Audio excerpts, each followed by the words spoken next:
So wait, I'm a bit confused here. We bought the DLC season pass for Overcooked 2, but it doesn't include all the DLC?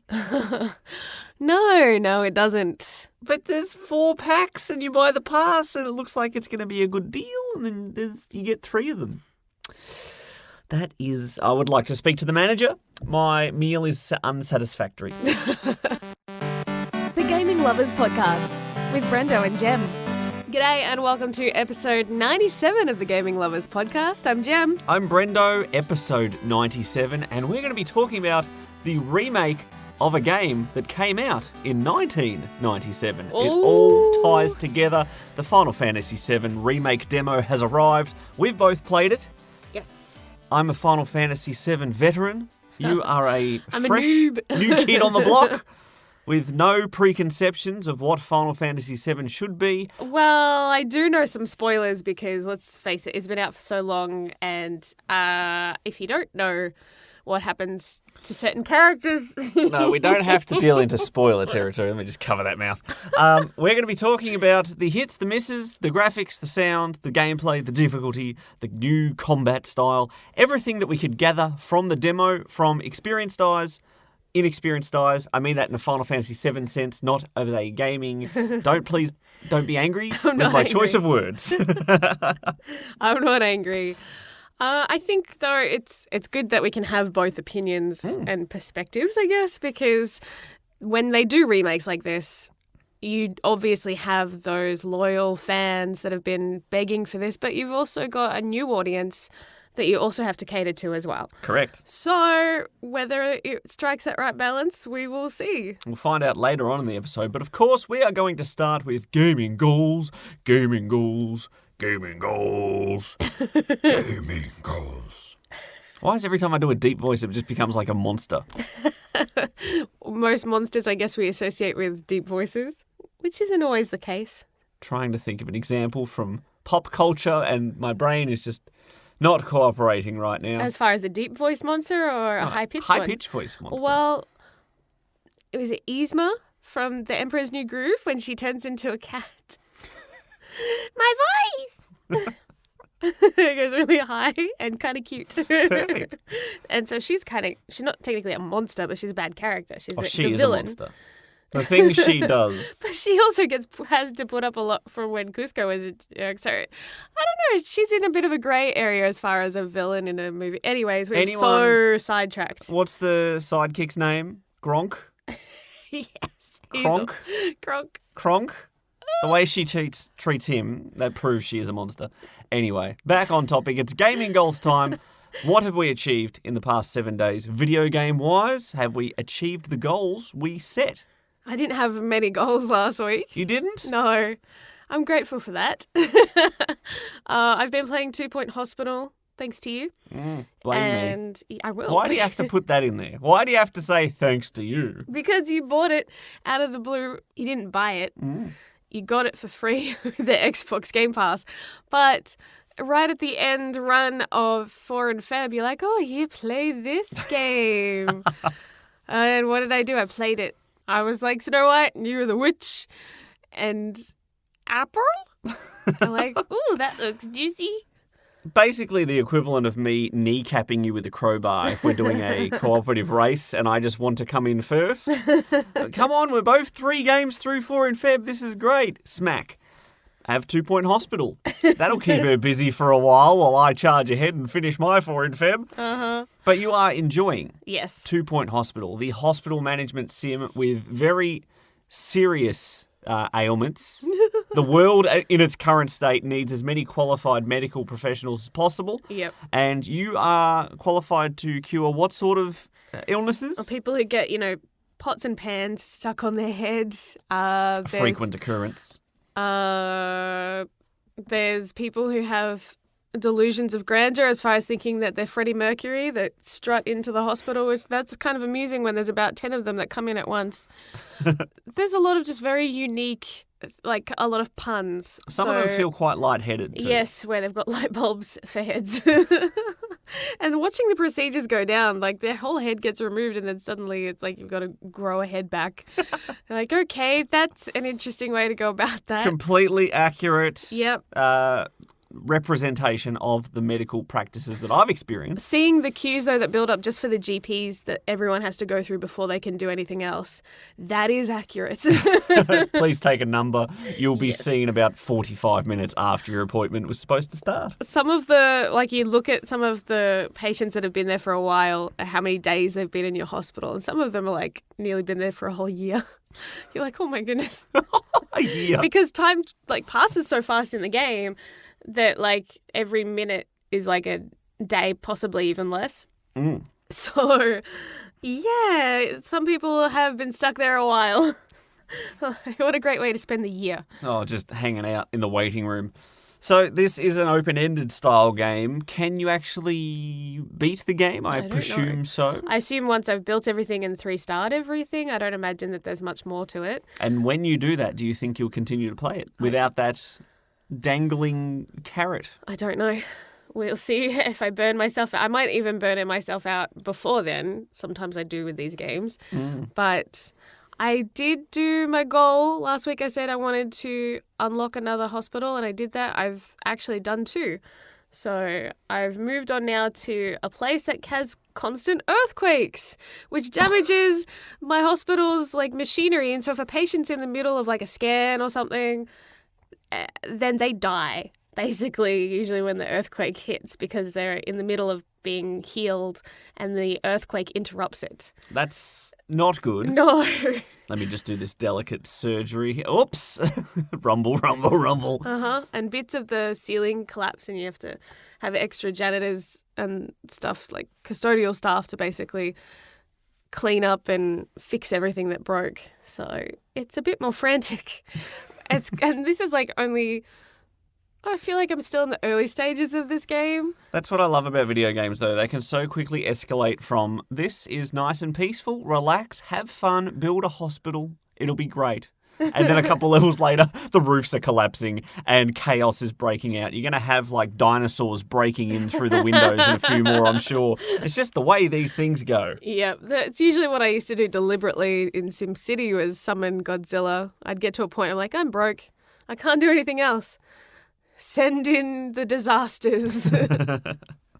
What about you? What have you been up to this week? Well, for myself, I've been replaying my save file of Yakuza 0 that had a 1-year hiatus. The reason for that is not because I was not enjoying the game.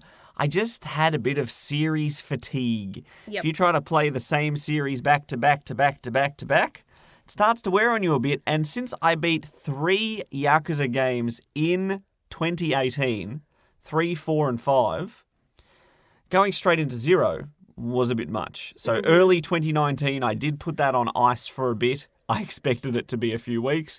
It turned out to be a little over a year. But I'm finally back, and no, I'm not making any progress through the story because I got immediately rehooked on the Cabaret Club minigame. Oh, no. If you think Yakuza 0 is going to be about badass Japanese mafia crime bosses struggling for power, violence, brutality, just clashes for power. No, it's all about dressing up your hostesses to have the correct nails to enhance their ability to siphon money from the unwilling public of idiots. I think they are willing. Throw money around like nothing in the 1980s in Japan. Yes. They probably miss those days. So I've made a teeny tiny bit of progress. I wanted to just blast through Yakuza 0, but I love the real estate minigame in one side of the game and the Cabaret Club minigame on the other side, where you basically take over the entirety of the region, property by property, region by region. It's fantastic. I love it, and thankfully for progress's sake, I'm almost done with the Cabaret Club portion of the game. Once I take over the moon territory, not the actual moon itself, but Osaka's been broken up by different clubs. There's Club Moon. I'm taking over Club Moon's turf. So that's what they found on the moon. Yeah, cabaret clubs. It's fantastic. The only real negative point I have is that I keep trying to hum the single girliest music found in the game at times where I'm surrounded by people at work. And if I just let myself get away with it too much, I might start singing as well. And yeah, it's just not good for your image when you start singing, I want to be a girl. Ooh. I mean, that is Yakuza to a T right there. Fantastic. So what is more embarrassing, getting busted being like singing that song at work, or having someone ask you what you're playing on your Vita when you're playing like a dating sim-esque type game? What are you playing there? It's a game where you play as a girl and you date pigeons. It's fine. You wouldn't understand it. It's not for you. Yeah. It's not really for anyone. There have been some weird explanations of what I've been playing, usually on that PS Vita. Good stuff. The small progress I've been making in Yakuza 0's story, though, has got me immediately rehooked. Every time there's a major cutscene in that game, they twist the story, they throw a little spanner in the works. You just never know where things are going, who's got what motivations. It's like an excellent little TV series where every episode just ends on a little twisty note that you just want to see what happens next. And that is very encouraging for me to want to move my way through that game. But that is not all I've been playing this week. Mm-hmm. I've been playing a game from like years ago. Absolutely years ago. Yakuza 0? Dead Island. Oh. Myself and my good buddy the Falcon wanted to play something cooperatively online, and we were stumped for a little bit trying to find the perfect game for us while we kill time for Dying Light 2 to come out that we are just waiting for, and will be waiting for indefinitely because it has an indefinite delay. But the developers of that, before they made the first Dying Light that we enjoyed so much, they made Dead Island. Mm-hmm. A game that I heard when it came out was no good as a single-player game, and so I sort of pushed it out of my brain and forgot it existed for years. Until we were looking for a co-op game. We decided to play that, and it's basically like Dying Light Light. Dying Light, L-I-G-T, Light, L-I-T-E, like the light, you know what I mean. I know what you mean. You know what I mean. I didn't even mean that when I first said it. But set on a lovely resort island. There's a huge party going on. It's like party central. Everyone gets drunk, and that's when the zombie outbreak occurs perfectly. So people are running around in bikinis and board shorts, screaming for their lives. People need you to do important side quests like find my lost necklace. So important. I need water because I'm dehydrated. Well, that's a bit more important. And I'll give you $70 for each bottle of water you bring to me. Woo, that sounds like a little bit of what's going on around the world at the moment. Australia's been hit by toilet paper crisis. Yes. People are like panic buying a lot of stuff, not just toilet paper, nappies, sanitary items, tissues, rice and pasta. Like they're just flying off the shelves. They're like empty in all the supermarkets. It's crazy. And if the situation that is actually occurring in the game Dead Island were happening in real life, that would be completely understandable. That would be more understandable than what is happening now. We have people having punch-ons in supermarkets over toilet paper. They're going to court now to face charges. Is it worth it? No. Just use a sock or an unwanted T-shirt or something like that. Get the garden hose out. Get the garden hose out. Build your own bidet. Everyone will be happy. I would seriously be cool with us getting a bidet. They had Hello Kitty ones in Japan. They did. It was very expensive. Anyways, yeah, it's one of those things like it's kind of scary seeing people behave like idiots. Like it is a full-on, zombie apocalypse-esque thing over just because there's so much unknown still with this coronavirus as it hits the world. And we're not the only country. I mean, it makes me feel a little better that Japan had similar things happening, but we are still having issues to the point where supermarkets have security guards as well as signs everywhere saying 1 pack per customer, and they sell out within like the first hour that they restock. which is just nuts. Anyways. So if this does continue, the economy will shut down. We'll end up in the exact post-apocalyptic scenario that will reflect the HBO series The Last of Us. What do you think of that news, by the way? Bad timing. A virus takes over the world. And, yeah, that's just doesn't seem like the best time to announce that. I don't know. I'm excited. I'm always excited for that, but I'm always apprehensive at the same time. Like, I'm happy for a great game to get more spotlight and more attention and maybe be introduced to people who haven't played it. Just like the Witcher Netflix series did for the sales of the games and the books. Skyrocketed.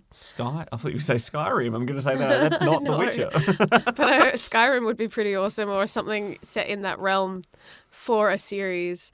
But I'm just always so worried that for the sake of trying to make it stand out, that they're going to change it too much. And that because the story is already incredible enough, they don't need to really tweak it. And that's where you get into trouble, though, because if you don't tweak it, it's predictable and boring for those who have experienced the other media. How do you strike that balance? Maybe if it's like a remake, perhaps it'll be, sort of, that's how they twist your expectations a little bit. Change the ending right at the end. Oh, there you go. But then so many good series start off strong and then flop right at the end. Game of Thrones, I think, is probably one of the more recent famous ones. Yeah, it's so disheartening. Can't stick the landing. So disheartening when a show does that too. Yes, I think it's important, especially when you're basing it off something, to know where you want it to end so you can give it decent closure. Because if you go in knowing how you want to start but not knowing where the end goal is, you're going to flounder. And you lose that consistency as well, especially as writers change. When you're working on TV shows, they have teams of writers. It's not just one person that does everything. So to have that consistency and then feel that through the rest of the show, you need to know kind of from the moment that you start where you're going to end. Otherwise, it ends up a big mess. It does. So Dead Island. Well, you did bring up The Last of Us. I know. I'm completely to blame for our dog-legging off onto a different topic there. But, It's like dog-legged off. Another topic from another topic. And I brought up the remake because I thought we might segue back to Final Fantasy, but that'll be later on. Dead Island. I've been enjoying my time. It is a bit cut and paste, as you'd expect from a simple open world with kind of pointless side quests. There's some characters that are pretty one-dimensional. Everyone is just sort of like a walking stereotype. But the online cooperative has been very enjoyable. And, of course, it would not be a cooperative experience with my good buddy the Falcon if we weren't subtly trying to eliminate each other in comedic methods. In Dying Light, we could not trust each other around these red explosive gas canisters that we could pick up, throw at the other person and shoot. Kaboom. You've died. You got to waste a med pack or you lose money. Suck on that. Good fun for all. And they have been featured in Dead Island as well. So when I go into a bunker that I find and go, oh, there's a collectible here, dude, on the bench, and I have placed a red barrel perfectly at the top of the ladder, he climbs up, sees it as he gets to the top, realises his mistake, instance before kaboom. It would suck if you needed to trust each other for parts of the mission. 10% of cash lost is worth a few laughs. That's all I'm saying. That's all I'm saying. It's been enjoyable. I don't think it's going to be anywhere near as good as Dying Light was, but there are cars and co-op in an open world zombie game. That's good. That is good. I'm glad you're enjoying it. I'm very thankful that you haven't been quite as mean to me as we've been playing Overcooked 2. Yes. I know you like to sabotage occasionally or throw food at me while I'm mid-chop. But we recently decided to get the DLC, and we thought that the season pass was having everything because that's usually what it means. To get a season pass means all the DLC. Yeah, Not they case. released the Surf and Turf DLC before they announced the season pass, and the season pass was just for 3 future DLCs. Yeah. Not including the one that already came out because they're getting greedy like a fat chef eating their own product at the expense, that doesn't even make any sense, but at the expense of us consumers.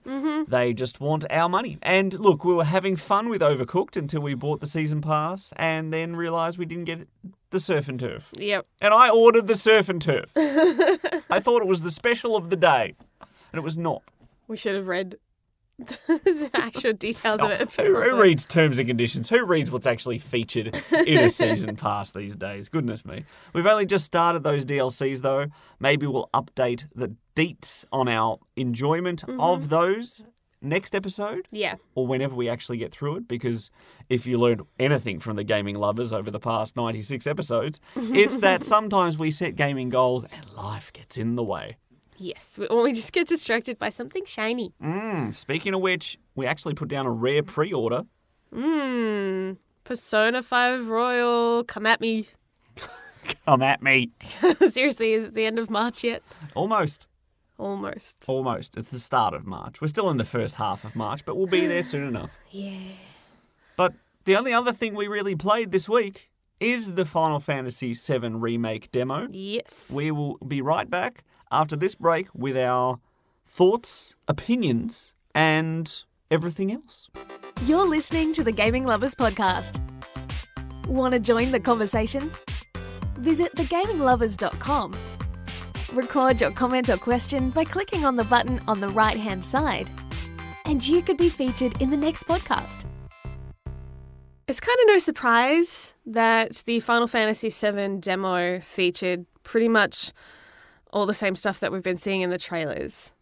So the same boss fight that we saw at E3 was the one that we got to play in this demo. And depending on what difficulty you choose and how good you are at these kind of games, depends on how fast you burn through this demo. Yeah, it is set right at the very start of the game. It is the Mako reactor. Again, hearing these things actually voiced Yes. is a bit strange. I've always said Mako. Well, that's because in Mass Effect they call it the Mako. Yeah, it's just... It's spelled the same. But I suppose if you got the Japanese, it's exactly Like how Mako, it looks. like Mako. Makoto.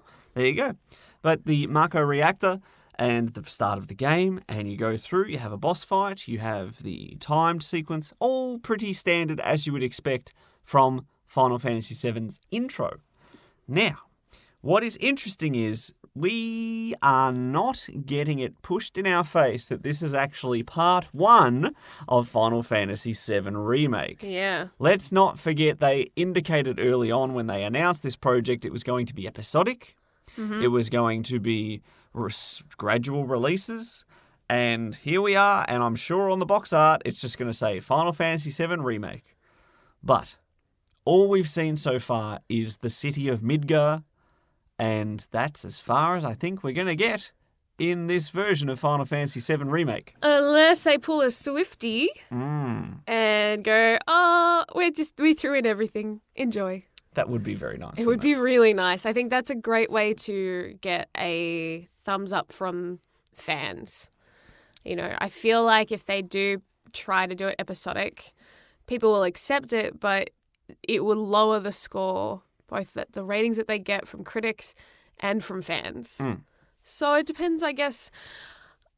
Obviously, this is the kind of project that no one wants to see rushed.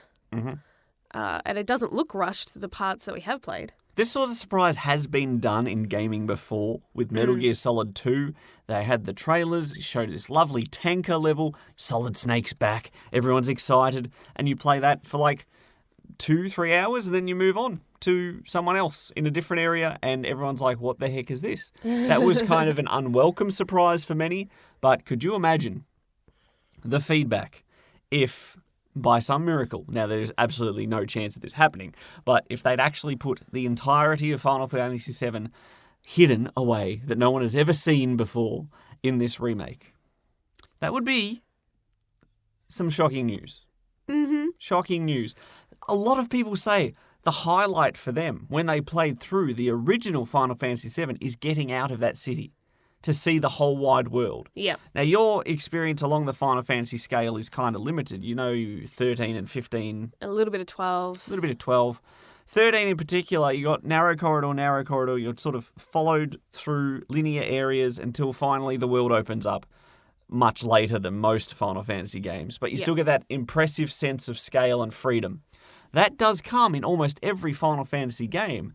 And we're going to kind of miss out on that in this remake. If it's episodic. If all we get is the city of Midgar. Yep. The graphics look beautiful, though. They always do. But I remember when we were playing 13 for the first time. Yep. How different the graphics were from the cutscenes to gameplay. And I'm like, why can't they mesh well a little better, It feels unfair to have these really crisp cutscenes and then go back to lower quality gameplay. And we can understand the limitations of the technical abilities that the engines and stuff have. Mm-hmm. But now it's so much more seamless, and you have that good quality imagery both in the gameplay and in the cutscenes. Yeah. So it's just beautiful. It's funny that you said when you started the actual demo, we're going to move on to talking about the actual demo itself now. Yep. Not just our theories and conspiracies and everything else. But the actual demo, you said during that opening cutscene, why can't the hair look this good in the game? And then the hair looks this good in the game. It usually doesn't, though. We have good hair, and that's all a man like me would like, is good hair. I honestly feel like, especially in those cutscenes, even in years past, that Final Fantasy hair and the way that they've animated it sometimes outdoes like Disney and Pixar when it comes to hair. They could seriously teach them a thing or two because it always looks phenomenal. There's two things Square Enix do well. It's magical effects and hair. And let me tell you, Disney, they got nothing. Magical effects, hair, no good. Square Enix is where it's at. Is that what you're saying? Not that they're bad. It's just they have for quite a long time been kind of the kings in the area of having realistic looking hair in those scenes at the very least. So as soon as you saw Aerith in that opening shot, and I'm just looking at her hair and just each individual strand kind of moving in its own way, but like it looked natural. It didn't, some video games, even now, my goodness, it just looks like this weird ribbon hair that has a mind of its own, like it's Medusa. My favourite was the Dead or Alive series, around about Dead or Alive 3 or 4. Some of the women just looked like they had like oily octopuses on their hair because it was just, it was moving to the motion of the character, but it was like, it just did not look right. A lot of the 2K WWE games are terrible at hair. Shocking. The way it sticks out is so unnatural. And because they want the flow of the hair because it's supposed to... A lot of wrestlers have long hair because it accentuates certain moves, makes it look more impressive than it is. And when your hair looks like it's being held up by a ghost, it's not quite what you want. It's so weird. Or it like sticks out like it's almost got like a 90-degree angle from the head. Thankfully, Cloud and friends do not have these issues No. in Final Fantasy VII Remake. I mean, they've got very strong Japanese style hair, but it's still beautiful. So we've got a lot of industrial looks in this game as far as the environments. I'm expecting a lot of that because that's what the city looks like from pretty much all aspects of it. Hopefully there is enough variety in the actual game, but graphically I think the Final Fantasy VII Remake gets 2 thumbs up from me. Top notch. Graphically it looks good, magic effects look good, the laser beams look good. The ripple in their clothing as they walk looks so natural. And I think the last time I've praised clothing in video games, as far as graphically, was probably in Uncharted when Nathan Drake goes through water and his jeans come out soaked. And I'm like, oh, yes, that's realistic. His jeans look different and it almost has a different weight and feel to the way he's running because the jeans get heavy when they're wet. And I believe he does lose minor health through chafing as well. So what about the audio design? Because for me, I have these familiar music tracks that I immediately recognize, even though they're done more orchestra style than the far more rudimentary PS1 sound effects and audio tracks that were in Final Fantasy VII. I got literal goosebumps when the Final Fantasy logo showed up and the music swells because it's a familiar track and it just makes me feel like that nostalgic feeling. I'm coming home. This is Final Fantasy VII again. Yeah, I didn't have that. You don't have that. So you have no preconceived notions of what Final Fantasy VII Remake should be in comparison to its original. So as a standalone product, if it was not even a Final Fantasy game, how would you rate how well the music worked for what you saw in the demo? It didn't irritate me for one, so that's a good thing. It was beautiful, and each scene, like it was the right kind of tempo and everything that you needed for whether you were in combat or just exploring or in conversation. I think one of the biggest praises that you can get for background music is that it complements what it's doing and doesn't detract either from being too quiet or drowning out what's happening. Some games I feel like I have to drop the background music down heaps so I can focus on dialogue or Quite other often. stuff. Yep. Sound effects do that too. I turned those down a little bit because there were some sound effects that were hurting my ears a little. But music-wise, I mean, Final Fantasy has always got incredible soundtracks. So You said the menu music would just put you to sleep instantly. Yes. That lovely harp going up and down the scale. So if I need help falling asleep later, You know what to go to. yes. Now, I liked how the music was dynamic ever since Banjo-Kazooie, where you'd be running around Spiral Mountain and everything's all twangy and banjo playing. Dung, dung, dung, dung, dung, dung, dung. You hop in the water, and that music keeps the same. I don't know music words. What's it called? The same. It's basically the same melody, but it's There you just go. It's changed instruments. It's changed tone. It's still the style. same track, but it's a different application of the same track. Yeah, I'm it's terrible. like a cover or a remix, basically. Like they have different versions of that. So a lot of video games do this. I mean, that's smart, really, because then you only have to come up with a few original tracks and then just tweak them as needed. But as you're exploring and there's no enemies around, you have that music playing. That is just awesome. And then combat hits, and there's no transition to combat. You're just straight into combat. And the music just changes into a Swells, much yeah. more energetic feeling. And that was pretty darn cool. So again, music, I'm giving it thumbs up. Yeah, I think especially because you do have subtle transitions, it's one of those things that unless you're really paying attention, you don't notice it in a good way.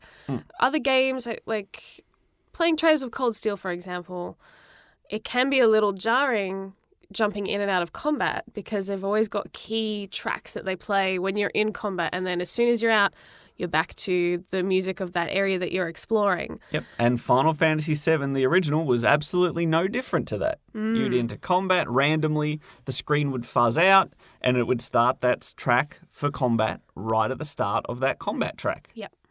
Which is a pretty darn cool one. Everyone loves the battle It's music not a from bad Final way to Fantasy do VII. it, but But in this day and age, random encounters are quite the no-no.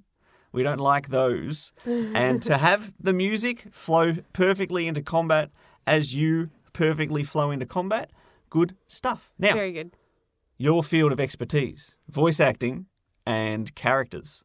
Gideon Emery, one of the few that I actually recognised as far as voice actors. I couldn't place any of the others.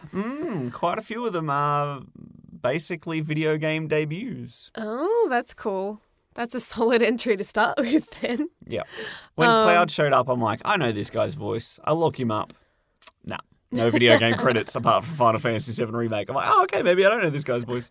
He does have one of those voices, though, that does sound very similar to a lot of people that do a lot of like those kind of protagonist voices. So I've had times where I've thought one person was Nolan North and it was somebody else I'd never heard of before that sounds very similar to him. Yep. And I'm like, oh, okay, cool.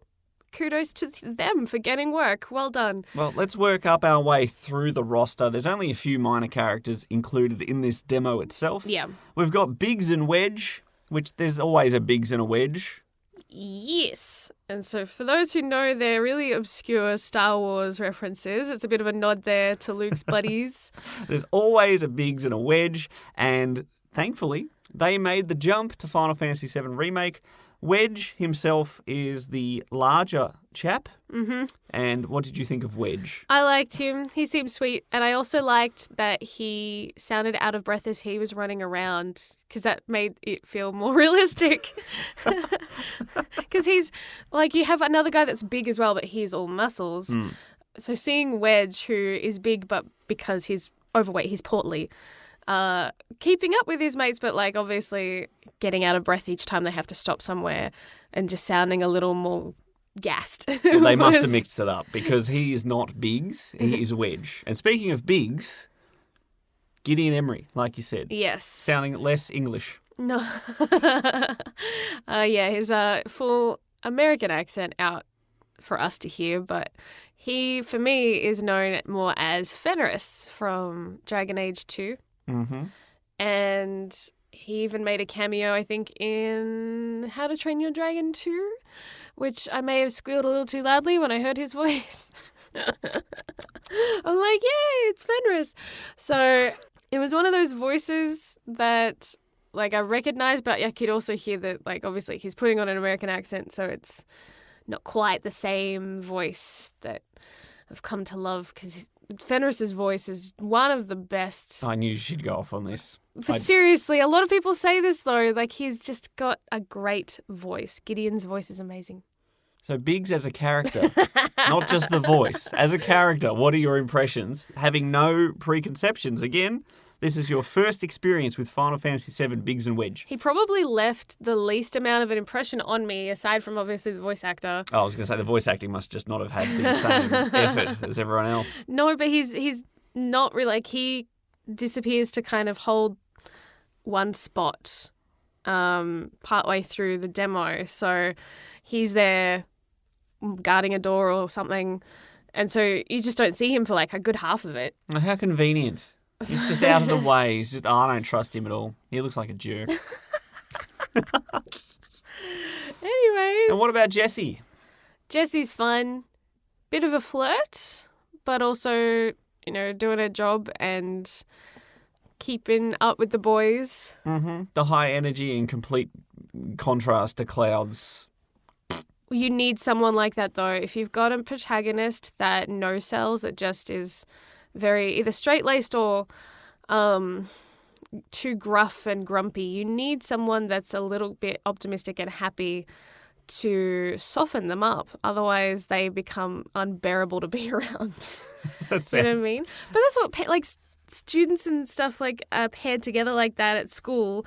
A teacher will pair someone that's like outgoing and bubbly and sweet to everyone with the person that's usually prickly to everybody, because they know that the outgoing person will be able to put up with them for longer than everybody else. You know what I mean? So that dynamic shows itself quite a lot, not just in video games, but in all media.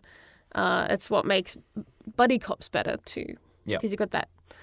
The opposites kind of bouncing off each other. I did get minorly annoyed at the damsel in distress, the fact that she gets trapped and then gets stuck and then falls over again. And it's like, come on, Jessie, keep your feet under you, please. It's not entirely her fault. It is annoying that it's always the girl that seems to get stuck in those situations. Some of the acrobatics that they had Cloud doing made me go, is this guy a cyborg? Like, I know nothing really about this game. Mm-hmm. I'm going in almost as blind as you possibly can in this day and age. I mean, I know stuff about one character. That's about it. Mm-hmm. So I'm like, I kept asking him, like, can he do this? Is he like this? Is he this? And you're just like refusing to answer any of my questions about Cloud so that you wouldn't spoil me. Well, before we get to Cloud, your impressions on Barrett. Big bad Barrett Wallace. Oh, I think actually he would annoy me if I was around him in real life, because he's very dogmatic. I mean, it's not a bad thing what they're trying to do as far as heal the earth and take down this corrupt industry. Mm-hmm.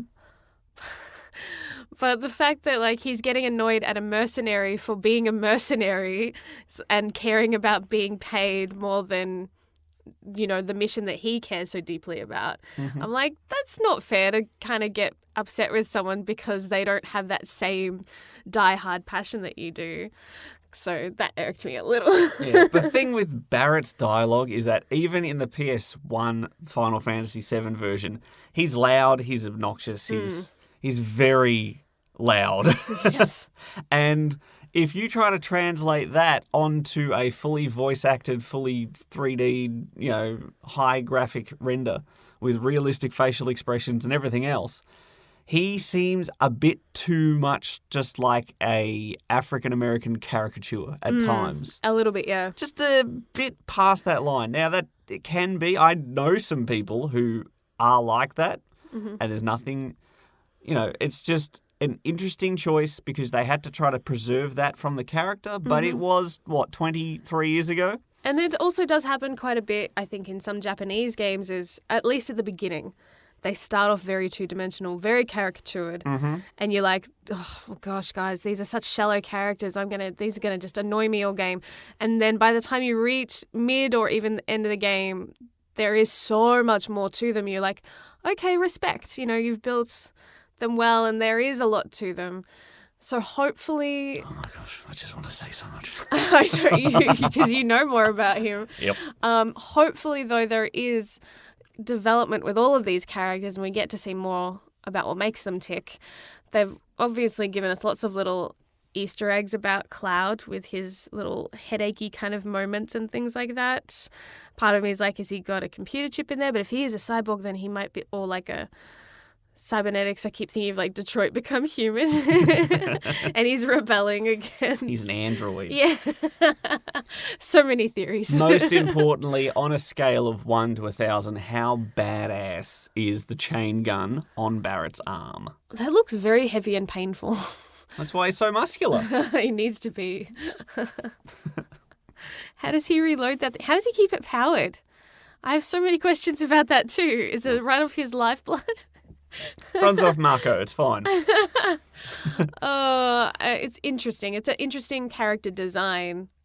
It doesn't seem all that practical to me, really, but I don't question that kind of stuff in video games. And finally, character-wise, Cloud Strife, the prickly, silent, pensive, stoic protagonist.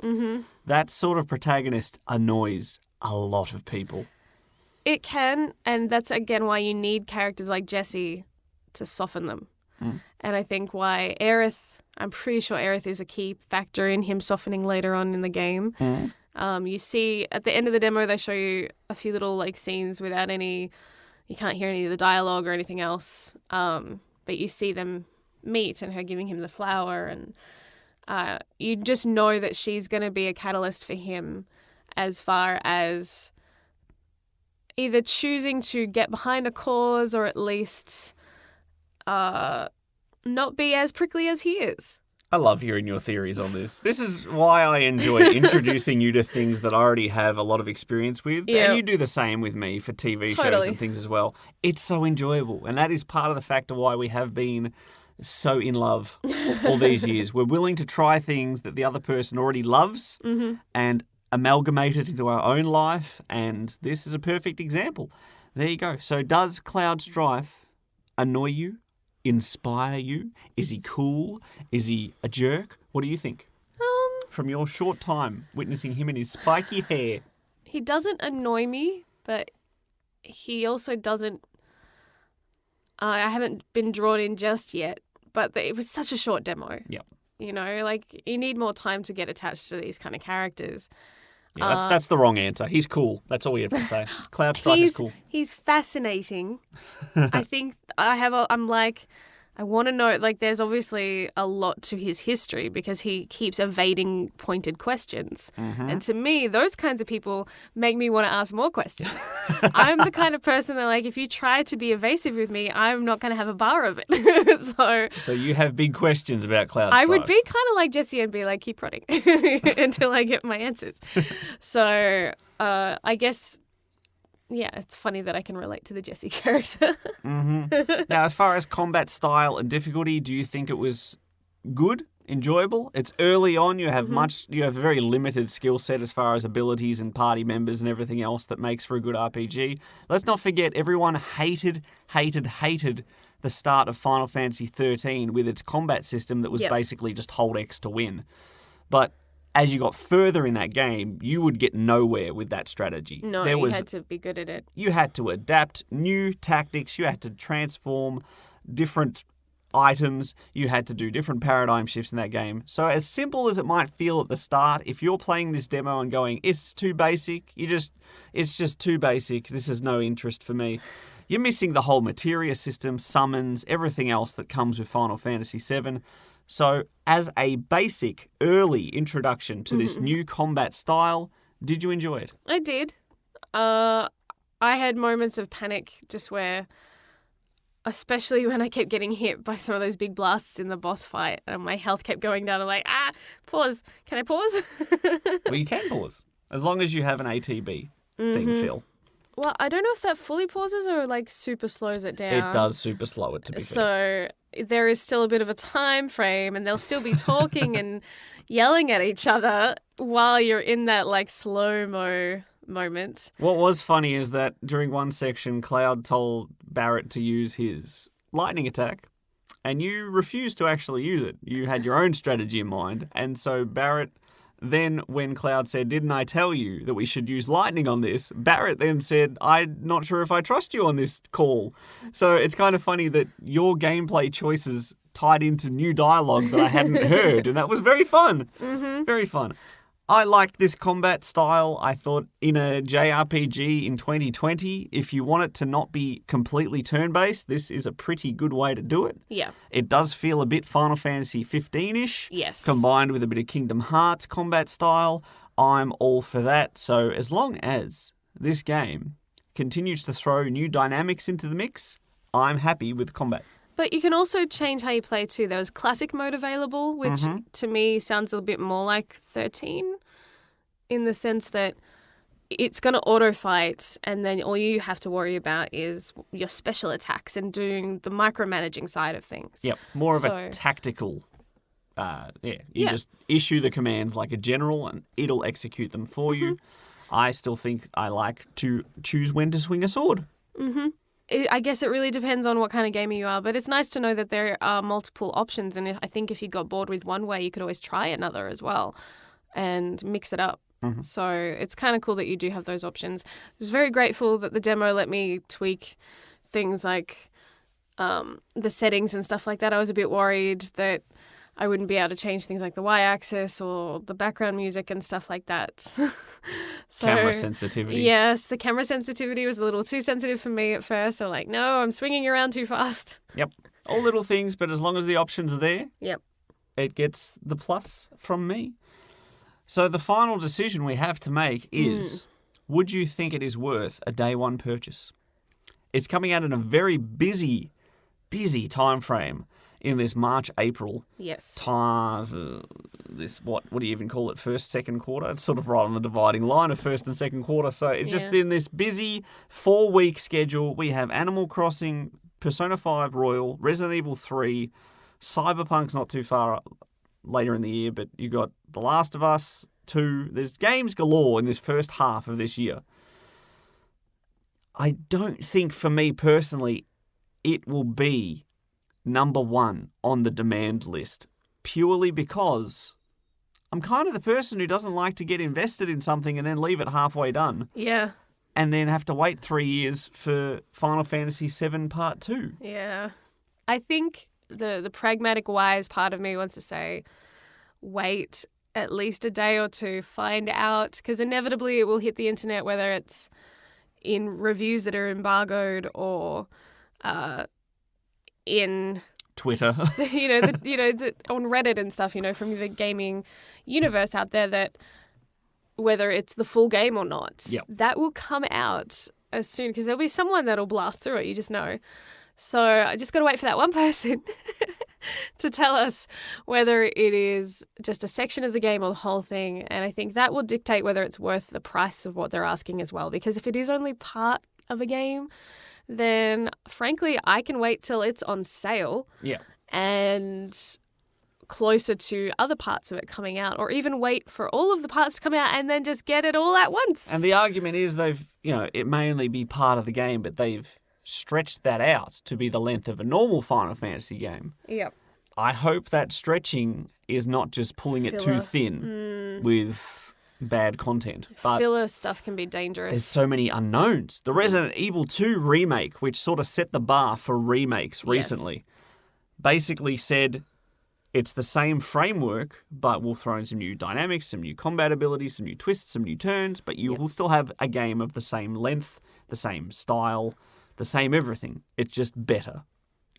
This is completely different. And that completely different has a lot of unknowns and a lot of trepidation on whether it will be worth me diving straight in. Tough stuff. Some people will get it day one for sure because they love Final Fantasy VII.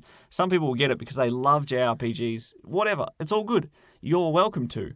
But if I wake up and the review scores say 80 out of 100, I'm not chomping at the bit to get this. Yeah. So I think both of us are willing to kind of step back and just kind of see how the dust settles in that first week. It's going to be very interesting. Yeah. We'll keep our eyes peeled. As someone that has played the original, how did it feel gameplay-wise, as well as just like even wandering through the different corridors? I'm guessing you can remember the part of the game in the original that is similar to this. Yep. So It's how accurate is it? Well, when you play the original, I'm sure this may just be foggy memories, but what took us an hour and change took maybe 20 minutes in the original. Yeah. Like, it didn't feel like there was that many corridors and ladders and Puzzles. dialogue and things like that. Laser puzzles. There's still the timed section, so I factor that in, so maybe it is a bit more than 20 minutes. I have it on my Vita. Maybe I should have replayed the start of Final Fantasy VII Original and directly compared it. Might be a project for this week. There you go. I'll check back in. It's 7 days. Look, I want to be optimistic and hope for the best. I'd rather hope for the best than be too cynical and be like, it's going to suck. Because the demo was still enjoyable to play. So let's hope and wait and see. Yeah. As my final comparison, if they said we're remaking Star Wars, Knights of the Old Republic. Oh, do it. But you only get the first half of the game now, and we'll release the other half in 4 years. Oh, 4 years. How would that make... Would you get the first half on day one?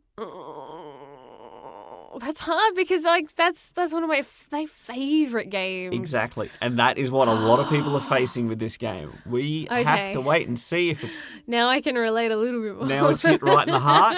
Yeah. This is what I'm feeling because I love Final Fantasy VII. It took me a couple goes to actually get through that game. Yep. A couple of failed starts, using a full walkthrough to get through start to finish. I finally did it in about 2008, I would say.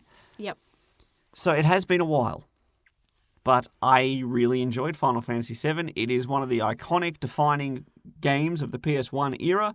And now that it's almost here, they've released the demo, we can make our own judgments. I think what I played was really good. Yep. And I'm happy to play more. I just want to play all of it. That is literally the only snag for me not buying this game on launch. Is that I might just want to play all of it. Yeah. Tough. Very tough. But can someone seriously remake KOTOR? Okay, well, there's actually some whisperings, so don't They've get been too whisperings excited. for years. Oh, well, we'll do it then. We'll do it. This has been a wonderful discussion. Very informative. We've learned so much about our opinions about the Final Fantasy VII Remake demo. If you've played it, we'd love to hear from you about what your thoughts were. And, yeah, let's make it a big community verdict, shall we? Yes. I vote yes. Share the love. Like us on Facebook at facebook.com/thegaminglovers. Well, we definitely have a lot of games to look forward to, but until they launch, what are we going to play? And more importantly, are we setting goals for our gaming in the next week? I think we are, because I think it's time for future tense gaming goals. Yes. So, my dear, what gaming goals are you setting for your hospital administration, I presume. I guess I'm going to try to get out of this earthquake-prone hospital. That's going to be... I've only really just started that one, so that's going to be my main goal for 2 Point Hospital. Time-wise, how long are these starting to take to get the 3 stars that you They're getting a like bit to longer. get before you move on? It's longer every single time. Mm-hmm. So I haven't actually been timing myself with this game, so I don't actually know. Time is getting away from you, I'm sure. As a guess. 3 hours? No, that's because see, I did that with the first hospital. That's why 5 hours? for maybe 1 star. 8 hours? It's several. It's going to be a few. So it might take me like a couple of sessions to finish this particular hospital. So it's getting more and more challenging, and that's good though. I think for us, as we co-op and we go through, we can try to finish at least one of the DLCs that we've downloaded with 3 stars across the board. Of Overcooked 2, because Yes. you didn't specify. And it will not be Surf and Turf, because we didn't buy that one, No. because it wasn't included in the season pass. It's a sore point for me. I'm not happy about that. Oh, it's a little bit annoying. Thought we were getting a bargain. Yeah. It was still a slight bargain, but it's not quite the bargain we had hoped for. Anyways. Anything else on your hit list for this week? It's a legitimate question. I'm not setting you up for anything. Honestly, I'm not sure. You're happy to play 2 Point Hospital? Yeah, pretty much. And if any whims take me, I might play something else. I'm just kind of in that space. Away with you whims. So, what about you? Should I set myself a gaming goal of Yakuza 0? When should I beat it by? Probably not 1 week. I reckon. End of March? Yeah. What are we now? Before we go to pick up Royal, Okay. you need to have it done. End of March, Yakuza 0 is done. Yes. I don't care what percentile of side quests, side content. Focus on main content. Oh, but I want to get Club Moon's turf. Okay. End of March. You have this week to do the side silly stuff, and then you got to drop it. Okay. Deal? Okay. I will aim to get through Yakuza 0 by the end of March. Lock Yes. me in. Locked in. Lock me in. However, I'm not going to be only playing that because whenever myself and my good buddy the Falcon are free and I can separate from my wife for a scarce few hours to play Dead Island, I will be because I'm having a good time with that. That's tough. I go to work, spend 10, however many hours away from you, and then I come home and I want to spend time with my wife, but other people want Brendo too. And sometimes there's not enough Brendo to go around. It's hard to decide and it's when going to to do get this. harder. Oh, there's going to be another player in the mix. Yes. You won't have the energy for other people as much either. Well, I think So I should... enjoy it now. Yeah. I don't want to spread myself too thin. We'll probably leave my gaming goals there. Yakuza 0, Dead Island, Overcooked 2, 2 Point Hospital. What a collection of great games. We love games. We're the gaming lovers. You enjoy your games too. Mm-hmm. And we'll catch you right back here next week. Have a wonderful week. That is an order. You heard it here. Chowski. Sayonara. Thanks for listening to the Gaming Lovers podcast. Was that too authoritative? I don't want to sound like a bully. For more episodes or to watch some live stream gaming, visit thegaminglovers.com.